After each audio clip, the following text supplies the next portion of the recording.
ஒரு மகிழ்ச்சியான செய்தி. இதயம் நல்லெண்ணெயின் விலை லிட்டருக்கு ரூபாய் 105 குறைஞ்சிருக்கு.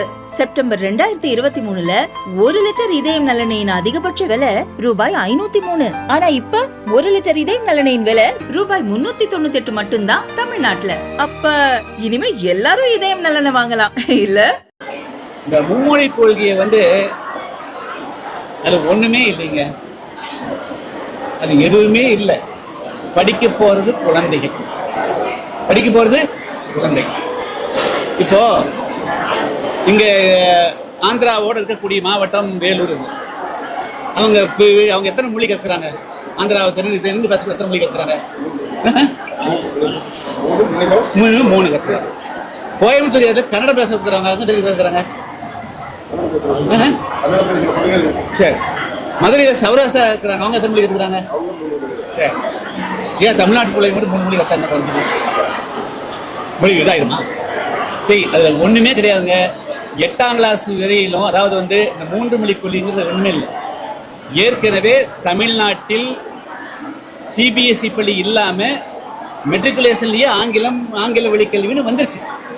சிபிஎஸ்இ பள்ளியில என்ன இருக்குது அப்படின்னா, மெத்தடாலஜிக்கு, அதாவது ஆங்கிலம் டீச்சிங் லாங்குவேஜ், ஆங்கிலம் அது டீச்சிங், அது சொல்லித்தரக்கூடிய பாடங்கள் லாங்குவேஜ். 2வது Tamil compulsory up to 10th standard வரலாம். அதுல ஒரு தப்பு இல்லை. மீண்டும் 8ஆம் கிளாஸ் வரலாம் தான் ஹிந்தி வச்சிருக்கிறாங்க. அதாவது இந்தியாவில் இது இங்கே மட்டும், தமிழ்நாட்டில் மட்டுமல்ல, இந்தியாவில் இருக்கக்கூடிய அனைத்து சிபிஎஸ்இ பள்ளிகள்லையும் அது என்சிஆர்டி என்று அழைக்கக்கூடிய நேஷனல் எஜுகேஷன் பாலிசி படி அவர்கள் ஆங்கிலத்தில் ஆங்கில வழியா கற்றுக்கலாம். 2வது இன்னொரு 2 மொழி, அது வடக்கு இருக்கக்கூடிய ஹிந்தி, தாய்மொழியாக ஹிந்தி எடுத்துக்கிறாங்க. இன்னொரு மொழி சான்ஸ்கிரிட் எடுக்கிறாங்க. அவங்களும் 3 மொழி கற்கிறார்கள். அவள் ஹிந்தி இருக்கிறாங்க, சான்ஸ்கிரிட் ஈஸியா இருக்கு. இங்க தமிழ்நாட்டில் இங்கிலீஷை கத்துட்டு தமிழ் மொழி ஏற்கனவே கத்துக்கிறாங்க. கூடுதலாக 8ஆம் கிளாஸ் வரையிலும் குழந்தைகள் ஒரு மொழியை கத்தா என்ன குடியா மொழியை போடும். ஏன் இதை இந்த திணிப்புன்னு அரசியல் பண்றாங்க? இது என்ன பிரச்சனைனா, இந்த மத்திய அரசு கொடுக்கிற அதிகாரிகளுக்கு அறிவே கிடையாது. அவங்களாவது ஒரு மீட்டிங் நடத்தி நாங்க என்ன செய்யணும்னு சொல்லணும்ல. சிபிஎஸ்இ டைரக்டர்ஸ் என்ன பேசுறாங்க? அவங்க என்ன பண்ணிட்டு இருக்காங்க? என்சிஆர்டி சிலபஸ் வச்சு போட்டு சாப்பிட்டு 4 லட்சம் சமைக்கிட்ட என்ன பண்ணிட்டு இருக்காங்க? மத்திய அரசு இருக்கிற மந்திரிகளுக்கும் ஒன்றும் பேசுறீங்க இல்லை. அவங்களுக்கும் இந்த கல்வியை பத்தி விளக்குறதுக்கு எல்லா அரவர மந்திரிகளா வர்றாங்க. 8ஆம் கிளாஸ் 10ஆம் கிளாஸ் பத்தி நடக்கிறாங்க. என்சிஆர்டி இருக்கிறது ஹைலி எஜுகேட்டட் போடுறாங்க. இந்த அமைச்சராக இருக்கிறவங்களும் இங்க இருக்கிறவங்களுக்கும் அறிவு கிடையாது, அங்க இருக்கிறவங்களுக்கும் அறிவு கிடையாது. அது என்ன தமிழ் ஹிந்தி படிச்சா என்ன குறைஞ்சு போச்சு? ஒரு மொழியை கற்பது தீர்மானிக்க வேண்டியது அவருடைய பெற்றோரும் குழந்தைகள் தானே தவிர இவங்க அரசியல்வாதிகள் கிடையாது. திமுக 30 வருஷம் 40 வருஷத்துக்கு முதல்ல அவர்கள் வேண்டும் என்று சொன்னால் அவருடைய பாலிசி வச்சிருக்கலாம். ஆனா இன்னைக்கு காலங்கள் மாறிக்கொண்டு வருது. எல்லாருக்கும் வயிற்று பிழைப்புக்காக அவர்கள் இங்க ஓடலாமா, அங்க ஓடலாமா, அந்த நாடு போலாமா, இந்த நாடு போலாமா, இந்த பகுதி போலாம்னு இருக்கிறாங்க. அதனால அவருடைய வாழ்வாதாரத்தை செய்வதற்காக பல மொழிகளும், இதை தாண்டி ஜெர்மன் படிக்கிறான், ரஷ்யன் படிக்கிறான், ஜப்பான் படிக்கிறான், எத்தனையோ மொழி படிக்கிறாங்க. அதனால ஒரு இதுல என்சிஆர்டி சிலபஸ்ங்கிறது ஹிந்திக்கும் எந்த விதமான சம்பந்தமும் கிடையாது. ஹிந்தி படி என்று என்சிஆர்டியில எந்த இடத்திலையும் கட்டாயம் கிடையாது.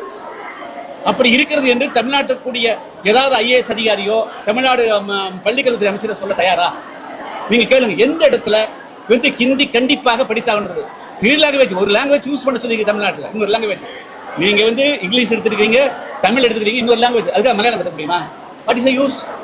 தெலுங்கு கத்தா யாருக்கு என்ன யூஸ்? கன்னடம் கத்தா என்ன யூஸ்? ஸோ ஒரே ஒரு லாங்குவேஜ், நேஷனல் லாங்குவேஜ் நம்முடைய ஹிந்தி ஒண்ணுதான் இருக்குது. அதனால ஹிந்தி கற்பதால் தமிழ்நாட்டினுடைய அடையாளம் போகாது. மிக முக்கியமா இந்த மொழியை காட்டி மிகவும் தரமான என்சிஆர்டி, அதாவது ஆராய்ச்சி செய்து கண்டுபிடிக்கப்பட்ட கல்வி தரம் பள்ளிகளுக்கு வர மாட்டேங்குது. இதனால்தான் குழந்தைகள் யூபிஎஸ்சி பாஸ் பண்ண முடிய மாட்டேங்குது. தமிழ்நாட்டில் இருக்கிறவங்க நீட்ல ஸ்ட்ரகிள் பண்றாங்க. ஸோ இந்த பிரச்சனைகளுக்கெல்லாம் தீர்வு வரும்னு சொன்னால் தேசிய கல்விக் கொள்கை நடக்கக்கூடிய என்சிஆர்டியினுடைய சிலபஸை ஏத்துட்டா, அதை ஏத்துட்டு நீங்க ஹிந்தியும் கூட விடுங்க, இன்னொரு மொழி வேற ஏதாவது சான்ஸ்கிரிட் சொல்லி கொடுத்து போங்க, சான்ஸ்கிரிட் சொல்லி கொடுங்க. இதுதான் உங்களுக்கு கஷ்டம், சான்ஸ்கிரிட் சொல்லி கொடுங்க. குழந்தைக்கு நல்ல இங்கிலீஷ் நல்லா சான்ஸ்கிரிட் சொல்லி கொடுத்தா சான்ஸ்கிரிட் படிக்கிறவங்க ஹிந்தி நல்லா ஃப்ளூயன்ஸா பேசுவாங்கல்ல, இன்னும் நல்லா பண்ணுவாங்கல்ல. அதனால திமுக தங்களை அவர்கள் மறுபரிசீலனை செய்யும். உலகத்தில் எல்லா கட்சியுமே தங்களுடைய கொள்கைகளை தங்களுடைய இதை காலத்துக்கு ஏற்ப மாத்திக்கிறாங்க. திமுக வரட்டு பிடிவாதமாக இந்த விஷயத்தில் தவறிழைக்கூடாது. மும்மொழி இந்தி திணிப்பு என்று சொல்லிக்கொண்டு தமிழ்நாட்டு மக்களை வஞ்சிக்க கூடாது, ஏமாற்றக்கூடாதுங்கிறது தான் என்னுடைய வேண்டுகோள். அவர்களுடைய கொள்கையை அவர்கள் மறுபேறு செல்லும்.